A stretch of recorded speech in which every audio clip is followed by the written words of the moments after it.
അപ്പൊ അവള് ഇവിടെ വരാറുണ്ടല്ലേ?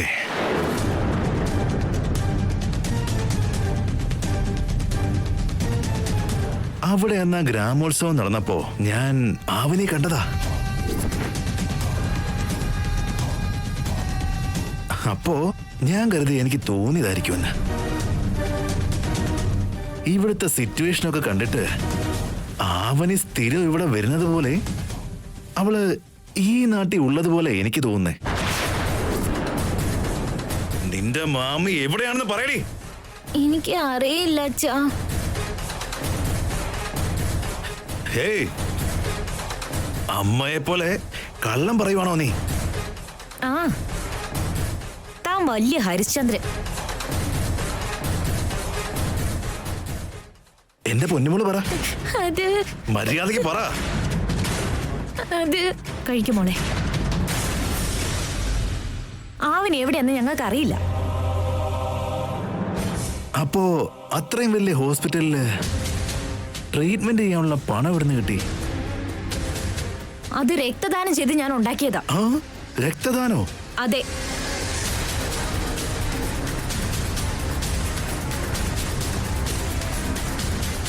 പൈസ ഇല്ലല്ലോ, ഇനി എന്താ ചെയ്യാന്ന് കരുതിയിരുന്നപ്പോ ഈ വഴിക്ക് പൈസ ഉണ്ടാക്കാനുള്ള ഒരു അവസരം ദൈവം എനിക്ക് തന്നു. ഇത്ര അറിഞ്ഞാ മതിയോ? ഇനി എന്തെങ്കിലും അറിയാനുണ്ടോ? മോളുടെ അസുഖം ഇപ്പൊ എങ്ങനെയുണ്ടെന്ന് പോലും ചോദിക്കാതെ പൈസ എവിടുന്ന കിട്ടിയെന്ന് മാത്രം അന്വേഷിക്കുന്ന ഇത്രയും വൃത്തികെട്ട ഒരു തന്ത വേറെ ആർക്കും ഉണ്ടാവില്ല. ഞാനിത് വിശ്വസിക്കില്ല. നീ എന്റെ അടുത്തുനിന്ന് എന്തൊക്കെയോ മറയ്ക്കുന്നുണ്ട്. അത് ഞാൻ കണ്ടെത്തും മോളെ.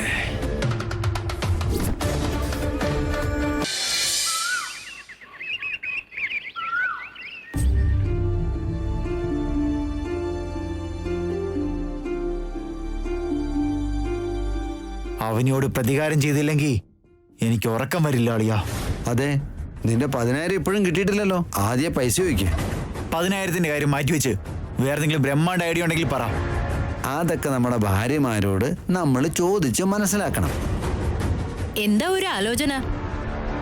ശ്രീകർ അളിയന്റെ കോളറെ പിടിച്ചതിന് ശേഷം മൂത്ത അളിയന് മര്യാദയ്ക്ക് നിൽക്കാനും പറ്റുന്നില്ല, ഇരിക്കാനും പറ്റുന്നില്ല. അതൊക്കെ ഇനി പിന്നീട് ആലോചിക്കാം. ആദ്യം ഞങ്ങൾ പോയി ഭക്ഷണം ഉണ്ടാക്കട്ടെ. വാടി.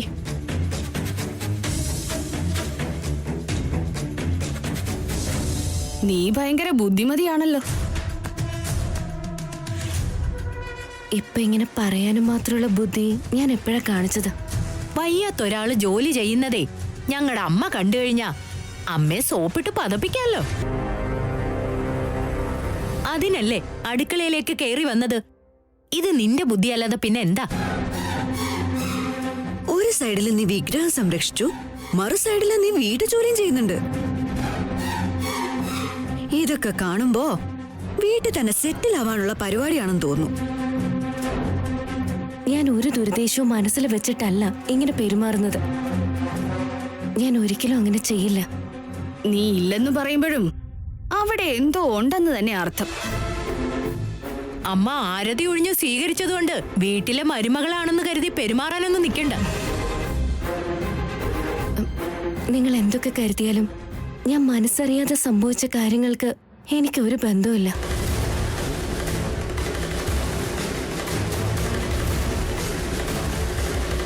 ഞങ്ങളെ കുറിച്ച് നിനക്ക് നന്നായി അറിയില്ല. ഒന്ന് സൂക്ഷിച്ചിരിക്കുന്നത് നല്ലതാ. പൂജാമുറിയിൽ നിന്നെ ഞങ്ങൾ കയറ്റിയ ശേഷം അമ്മയുടെ അടുത്തുനിന്ന് ആവശ്യത്തിന് കിട്ടിയില്ലേ?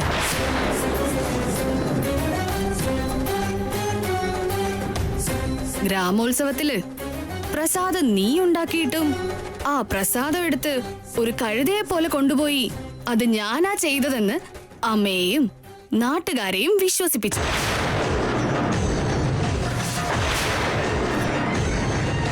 നിങ്ങൾ ഈ പ്രസാദം ആവനി ഉണ്ടാക്കിയതാന്ന് കരുതുന്നുണ്ടാവും. അവളാ തുടങ്ങിയത്, പക്ഷെ ഞാനാ പൂർത്തിയാക്കിയത്. എന്തോ നീ വിഗ്രഹത്തിന് വേണ്ടി രക്തം ചിന്തിന്നുള്ള കാരണം കൊണ്ട് നീ വലിയ ആളായി എന്നൊന്നും കരുതണ്ട.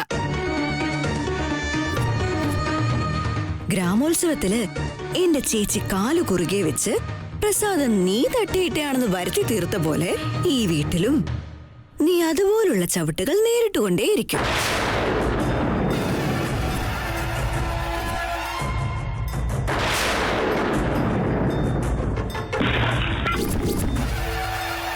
ശാശ്വതമായിട്ട് ഞങ്ങളുടെ വീട്ടിൽ നിൽക്കാന്ന് കനവൊന്നും കാണണ്ട.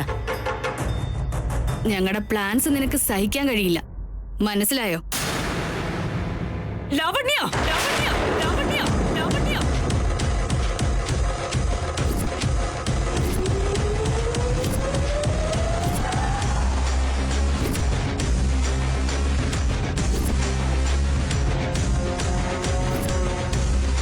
അയ്യോ, അമ്മമ്മ മൊത്തം കേട്ടെന്ന് തോന്നുന്നു. പോയി എന്തെങ്കിലും പറഞ്ഞ് കവർ ചെയ്യാൻ വാ.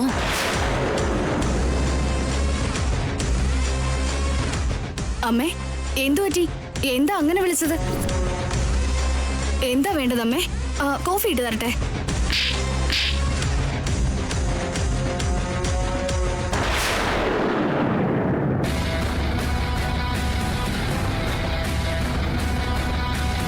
ഇവിടെ എന്തോ ബോംബ് പൊട്ടുന്ന ശബ്ദം കേട്ടല്ലോ. അമ്മമ്മ ചേച്ചി അടിച്ചു.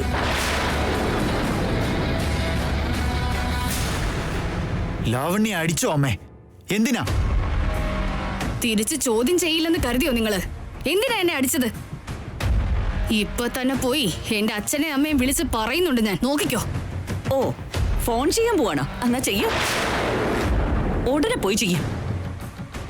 ഫോൺ ചെയ്തിട്ട് എനിക്കിതാ, ഞാൻ സംസാരിക്കാം അവരോട്. നിങ്ങളെന്ത് സംസാരിക്കാനാ? ഒരുപാടങ്ങ് ലാളിച്ച് വളർത്തിയതുകൊണ്ട് ഒരു നല്ല കാര്യം പോലും അറിയില്ലെന്ന് പറഞ്ഞ് അവരെ ഒന്ന് ഗുണദോഷിക്കാൻ വേണ്ടിയിട്ടാ. കുറെ കാശുണ്ടാക്കുന്നതിലല്ല, മര്യാദകൾ പറഞ്ഞു കൊടുക്കുന്നതും സംസ്കാരത്തിൽ വളർത്തുന്നതും കുട്ടികളുടെ ഭാവിക്ക് നല്ലതാണെന്ന് അവരെ മനസ്സിലാക്കി കൊടുക്കാൻ. ഇപ്പൊ എന്റെ ഭാര്യ മര്യാദയില്ലാത്ത എന്ത് കാര്യമോ ചെയ്തത്? എന്റെ സിസ്റ്റർ മര്യാദയുടെ പര്യായമാണ്. അവിടുന്ന് മരുമകളെ അടിച്ച കാര്യം പുറത്തറിഞ്ഞാ നമ്മുടെ പേരെന്താകും? എന്തിനാ അടിച്ചതെന്ന് പറ. ഏട്ടാ മിണ്ടായിരുന്നേ. നീ നിക്ക് വസന്ത. ഇന്നിപ്പോ സിസ്റ്ററെ കൈവച്ചു, നാളെ ഇതേ അവസ്ഥ എനിക്ക് വന്നാലോ? അപ്പൊ നിങ്ങൾക്കും കരണം പുകച്ചൊന്ന് കിട്ടും. അതിന് മാത്രം ഞാനൊന്നും ചെയ്തില്ലല്ലോ.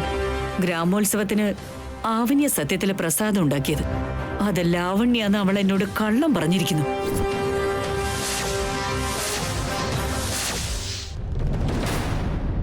അവനിയെ പ്ലാൻ ചെയ്ത് മനഃപൂർവ്വം പൂജാമുറിയിലേക്ക് പറഞ്ഞയച്ചിട്ട് എന്നെ കൊണ്ട് അവളെ ചീത്ത പറയിപ്പിച്ചു.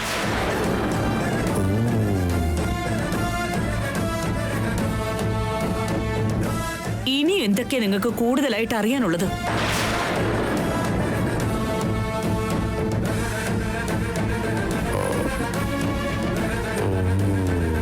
മൊത്തം കാര്യങ്ങൾ ലീക്കായല്ലോ.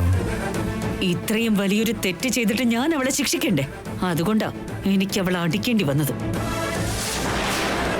ഇനി ഒരിക്കൽ കൂടി ഇതുപോലെ ആവർത്തിച്ച പടിയടച്ച പിണ്ടം വെക്കും ഞാൻ.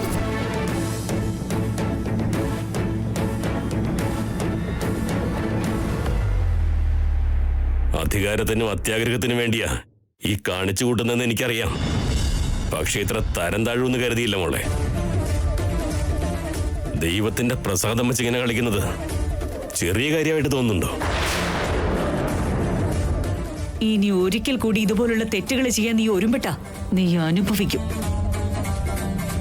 ഗസ്റ്റിന്റെ മുന്നിൽ വെച്ച് ലാവണ്യ അടിച്ചത് ഞങ്ങൾക്ക് ഇഷ്ടമായില്ലമ്മേ. തെറ്റ് ചെയ്താലും കളവ് പറഞ്ഞാലും അതിനുള്ള ശിക്ഷ ഇത് തന്നെയായിരിക്കും. അവനി, പാചകാണെങ്കിലും ഇനി മറ്റു ജോലിയാണേലും ചെയ്യരുതെന്ന് ഞാൻ നിന്നോട് പറഞ്ഞതല്ലേ? മോളിച്ചില്ലേ?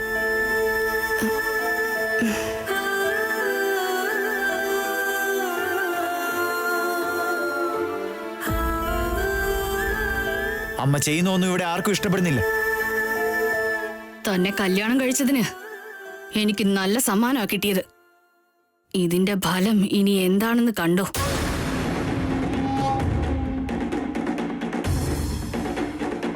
ഓരോ തവണയും അവള് തലകുനിച്ച് നിന്നല്ലാതെ സത്യങ്ങളൊന്നും തുറന്നു പറഞ്ഞില്ല. എത്ര വലിയ മനസ്സാണല്ലേ.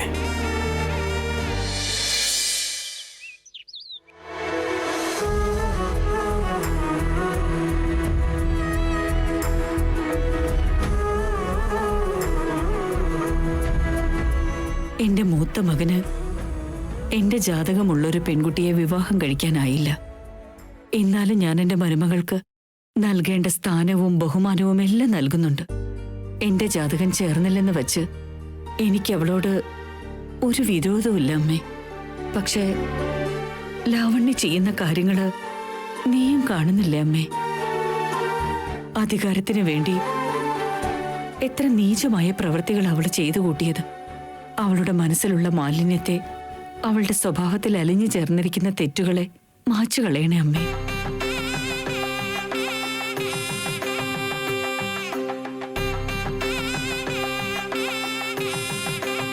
മോളെ അവനി, ഇങ്ങോട്ട് വന്നേ.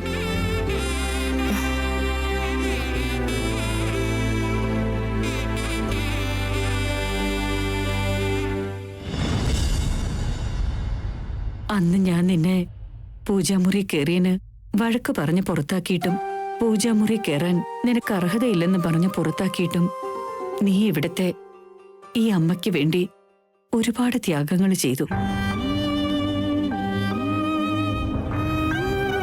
പൂജാമുറി കയറുമ്പോ അറിഞ്ഞിരിക്കേണ്ട കാര്യങ്ങളെക്കുറിച്ച് നീ തീർച്ചയായും മനസ്സിലാക്കിയിരിക്കണം.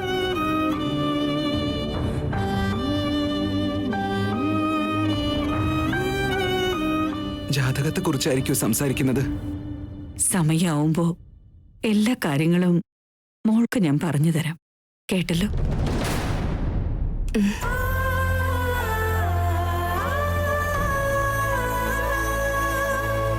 മോള് പോയി വിശ്രമിച്ചോളൂ. ചെറിയൊരു കാര്യം പറ മോളെ. എല്ലാവരുടെയും മുന്നിൽ അമ്മ ലാവണ്യ അടിച്ചപ്പോ എനിക്കെന്തോ ഒരു ബുദ്ധിമുട്ട് പോലെ തോന്നി. ചെറിയ ചെറിയ കുസൃതികളും വികൃതികളുമൊക്കെ നമുക്ക് മനസ്സിലാക്കാൻ പറ്റും. ഇത്രയും വലിയ കളവ് ഞാൻ എങ്ങനെ സഹിക്കാം മോളെ? മോള് എന്നെ അതൊന്ന് പറ. ഇത്തരം കാര്യങ്ങള് എനിക്ക് ഒരിക്കലും സഹിക്കാനാവില്ല മോളെ.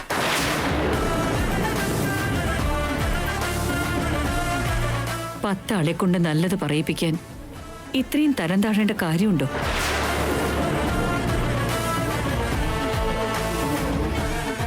മോള് തയ്യാറാക്കിയ പ്രസാദം അവളെ തയ്യാറാക്കിയെന്ന് നുണ പറഞ്ഞത് അതെനിക്കിഷ്ടപ്പെട്ടില്ല.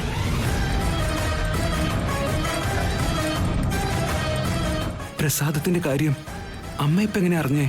അല്ല, ആ പ്രസാദം തയ്യാറാക്കുന്നത് നീ എങ്ങനെ പഠിച്ചത് മോള്?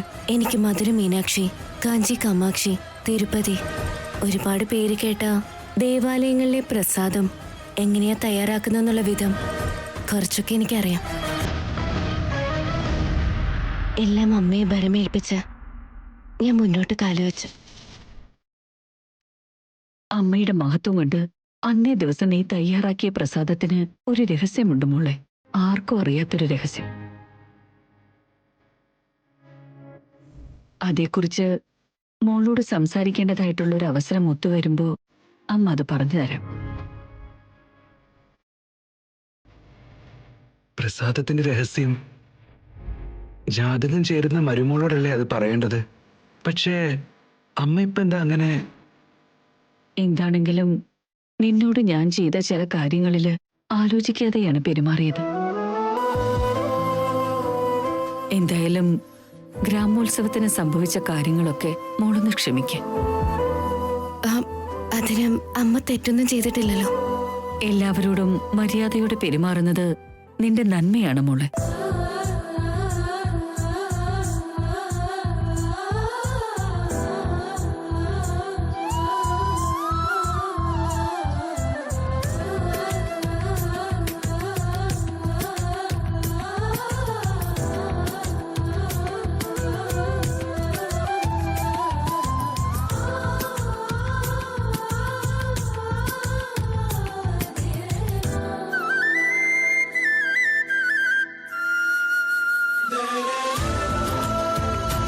എന്നാ മോള് ചെല്ല്.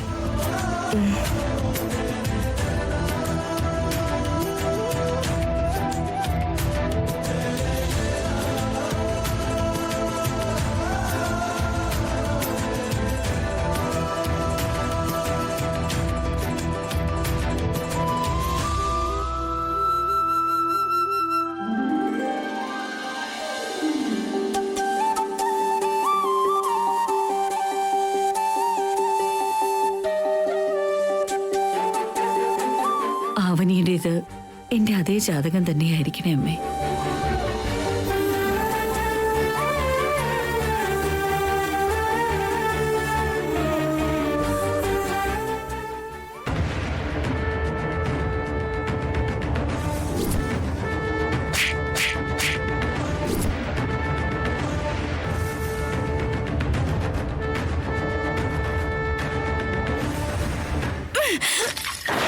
ലാവണ്യ, ലാവണ്യ, ലാവണ്യ എന്താ ഇത്?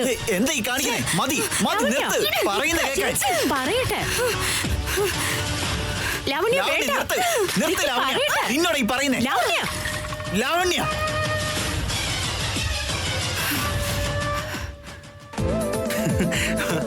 അവനി, അവനി.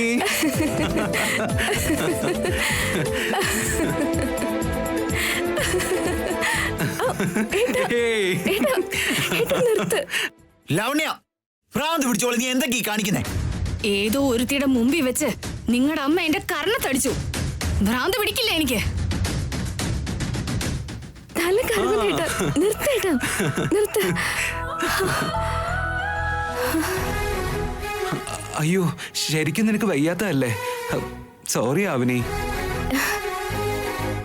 എന്താ ഏട്ടൻ ഇന്ന് ഇത്ര സന്തോഷം? അമ്മ തന്നോട് സ്നേഹത്തിൽ പെരുമാറിയതും ചിരിച്ചുകൊണ്ട് തന്നോട് സംസാരിച്ചതൊക്കെ ഞാൻ കണ്ടടോ. അതുകൊണ്ടാ എനിക്ക് ഇത്രയ്ക്ക് സന്തോഷം. അമ്മയ്ക്ക് തന്നോട് പതുക്കെ പതുക്കെ ഇഷ്ടം കൂടെന്ന് ഞാൻ പറഞ്ഞിരുന്നില്ലേ? ഇപ്പൊ അങ്ങനെയല്ലേ സംഭവിക്കുന്നേ? അതല്ല, അന്നത്തെ ഗ്രാമോത്സവത്തിലെ പ്രസാദം താനാ ഉണ്ടാക്കിയെന്ന് അമ്മ എങ്ങനെയാ അറിഞ്ഞേ? നീ ആ പ്രസാദത്തെ കുറിച്ച് ഒന്നും പറഞ്ഞില്ലായിരുന്നെങ്കിൽ ആ പെണ്ണിന് എത്ര ഹൈപ്പ് കിട്ടില്ലായിരുന്നു. രഹസ്യങ്ങൾ വെച്ച് ബ്ലാക്ക് മെയിൽ ചെയ്യുമ്പോ ഒന്നും മുന്നോട്ടും പിന്നോട്ടും ഒക്കെ നോക്കണം പെങ്ങളെ.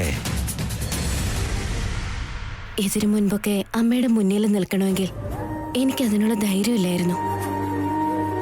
ഇപ്പോ അതേ അമ്മ തന്നെ എന്നെ ഇങ്ങനെ ചേർത്ത് പിടിക്കുമ്പോ അതിൽ സന്തോഷിക്കണോ പേടിക്കണോ എന്നൊന്നും എനിക്കറിയില്ല. താൻ ആഗ്രഹിക്കുന്നൊക്കെ ഇപ്പൊ നടക്കുമ്പോ പേടിക്കുന്ന എന്തിനാ അവനി? സത്യങ്ങൾ അറിഞ്ഞപ്പോ എന്നെ അമ്മ ചേർത്ത് പിടിക്കുന്നുണ്ട്. എന്നാൽ കളവുകൾ പറഞ്ഞതിന് സ്വന്തം മരുമകളുടെ കരണത്ത് അമ്മ കൈവച്ചത്. നാളെ എന്റെ അവസ്ഥ എന്താവും? ഏതോ വഴിയെ പോയ വയ്യാവേലി വീട്ടിൽ കൊണ്ട് വെച്ചതും പോരാഞ്ഞിട്ട് അവളുടെ മുമ്പിൽ വെച്ച് എന്നെ അടിച്ചാ എന്റെ അഭിമാനത്തിന്റെയും റേഞ്ചിന്റെയും അവസ്ഥ എന്താ? അപ്പോ വന്നവള് ജയിച്ച പോലെയും വീട്ടിലുള്ളവർ തോറ്റ പോലെയാണോ? ലാവണ്യ അമ്മ മുഖത്തടിച്ച ശിക്ഷിച്ചത്. നമ്മുടെ കല്യാണക്കാരും എങ്ങനെ അറിഞ്ഞ എനിക്ക് എന്ത് ശിക്ഷയായിരിക്കും അമ്മ തരിക? ഞാൻ മറിച്ചു വെച്ച അബദ്ധങ്ങളുടെ പരിണിത ഫലം എന്തായിരിക്കും ഏട്ടാ? കള്ളങ്ങൾ പറഞ്ഞത് ഞാനല്ലേ, താനല്ലല്ലോ. എല്ലാ തവണ ഇങ്ങനെ ന്യായീകരിക്കരുത് ഏട്ടാ. അവസ്ഥകൾ അങ്ങനെ ആയതുകൊണ്ട് കല്യാണത്തിന് മുമ്പ് പറയാൻ പറ്റിയില്ല. കല്യാണം കഴിഞ്ഞാലെങ്കിലും ഒന്ന് പറഞ്ഞുകൂടെന്ന് എന്നോട് ചോദിച്ച ആ പെണ്ണിന്റെ ജീവിതത്തിന് എന്റെ കാലിലെ ചെരുപ്പിന്റെ വിലയുണ്ടോ? ഈ അപമാനം എനിക്കിനി സഹിക്കാൻ പറ്റില്ല. ഇനി ഒരു നിമിഷം ഞാൻ ഈ വീട്ടിൽ നിൽക്കില്ല. ഞാൻ എന്റെ സ്വന്തം വീട്ടിലേക്ക് പോവാ. ലാവണ്യ, അപ്പൊ നീ വീണ്ടും തോറ്റ പോലെയാകും, ഭീരുവായി മാറും. നീ ഈ വീട്ടിൽ തന്നെ നിന്ന് ആ ആവനിയെ പുറത്തേക്ക് പറഞ്ഞയക്കും. അപ്പോഴല്ലേ മാച്ചിന് രസമുള്ളൂ. അങ്ങനെയല്ലേ വേണ്ടത് ലാവണ്യ, അല്ലെങ്കിൽ പേടിച്ചോടിയ പോലെ ആവില്ലേ? നമ്മുടെ സന്തോഷമൊക്കെ നമുക്ക് തിരിച്ചുണ്ടാക്കി എടുക്കണം ചേച്ചി. താൽക്കാലികമായ സന്തോഷങ്ങളെ കണ്ടു മയങ്ങുന്നത് എത്ര കണ്ട് ശരിയാണെന്ന് എനിക്ക് മനസ്സിലാവുന്നില്ല ഏട്ടാ. ആവനി, ഭാവിയിൽ നടക്കാൻ പോകുന്ന കാര്യങ്ങളെ കുറിച്ച് നമ്മൾ പേടിച്ചിട്ടൊരു കാര്യമില്ല അവനി. അതുപോലെ എപ്പോഴും വരാനുള്ള ഒരു പ്രശ്നത്തെ പറ്റി ആലോചിച്ച് ഇപ്പൊ ഉള്ള നമ്മുടെ സന്തോഷം അത് കളയണോ? ഞാൻ മരുമകളാണെന്ന് അറിഞ്ഞതിന് ശേഷവും അമ്മ ഇതുപോലെ എന്നെ സ്നേഹത്തോടെ ചേർത്ത് പിടിച്ച് എന്നെ അംഗീകരിക്കുമ്പോ ഈ പ്രപഞ്ചത്തില് എന്നെക്കാളും ഭാഗ്യം ചെയ്ത മറ്റൊരു മരുമകൾ ഉണ്ടാവില്ല ഏട്ടാ. അങ്ങനെ തന്നെ നടക്കൂ. You don't worry. അങ്ങനെ സംഭവിച്ച അപ്പൊ ഞാൻ ഓടി വന്ന് നിങ്ങളെ ആ എന്താ നിങ്ങളെ എടുത്ത് ഇങ്ങനെ കറക്കും. അതുവരെ ഇല്ലേ? ആ അതുവരെ എന്താ? ഇത്രയും വന്നാ മതി. ശരി റാണി.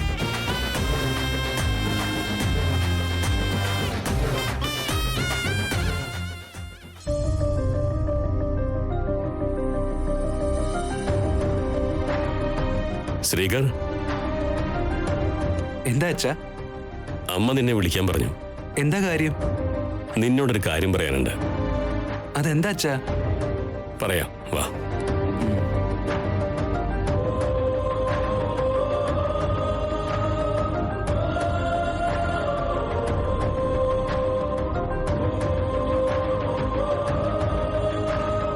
വേദ, വരൂ.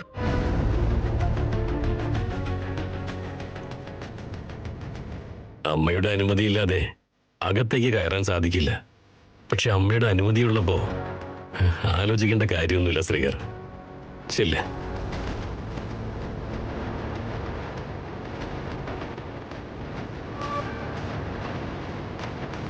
അമ്മ എന്തോ സംസാരിക്കാനായി പൂജാമുറിയിലേക്ക് വിളിച്ചിട്ടുണ്ടെങ്കിൽ എന്തോ പ്രധാനപ്പെട്ട കാര്യമായിരിക്കുമല്ലോ അത്. അതെ മോനെ, ഒരു പ്രധാനപ്പെട്ട കാര്യം തന്നെയത്. എന്താ അമ്മേ കാര്യം? നിന്റെ കല്യാണത്തെക്കുറിച്ച് ഒന്ന് സംസാരിക്കാനാ. അതിനി പുതുതായിട്ട് പറയാ ഒന്നുമില്ലല്ലോ അമ്മേ. നിന്റെ കല്യാണത്തെക്കുറിച്ച് നിനക്ക് എന്തെങ്കിലും അഭിപ്രായങ്ങൾ പറയാനുണ്ടോ മോനെ? എന്റെ കല്യാണക്കാര്യം ഈ സമയത്ത് ഡിസ്കസ് ചെയ്യുന്നത് എന്തിനാന്ന് മനസ്സിലായില്ല. ഇങ്ങനെ ചോദിക്കേണ്ടി വരുമെന്ന് ഞങ്ങളും കരുതിയില്ല മോനെ. എന്നാലും എന്റെ അഭിപ്രായത്തെക്കാൾ വലുതായി ഈ ഗ്രാമത്തിന്റെ കാര്യമാണ് ഏറ്റവും പ്രധാനമെന്ന് അമ്മ ഒരുപാട് വട്ടം എന്നോട് പറഞ്ഞിട്ടുണ്ടായിരുന്നല്ലോ.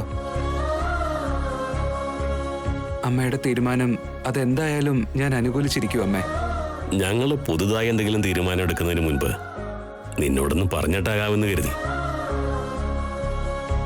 അതുകൊണ്ടാ അമ്മയുടെ സന്നിധിയിലേക്ക് വിളിപ്പിച്ചത്. നമ്മുടെ വീടിന്റെ സംസ്കാരം സംരക്ഷിക്കുന്ന ഒരു പെൺകുട്ടി മരുമകളായാൽ അത് നല്ലതായിരിക്കും മോനെ.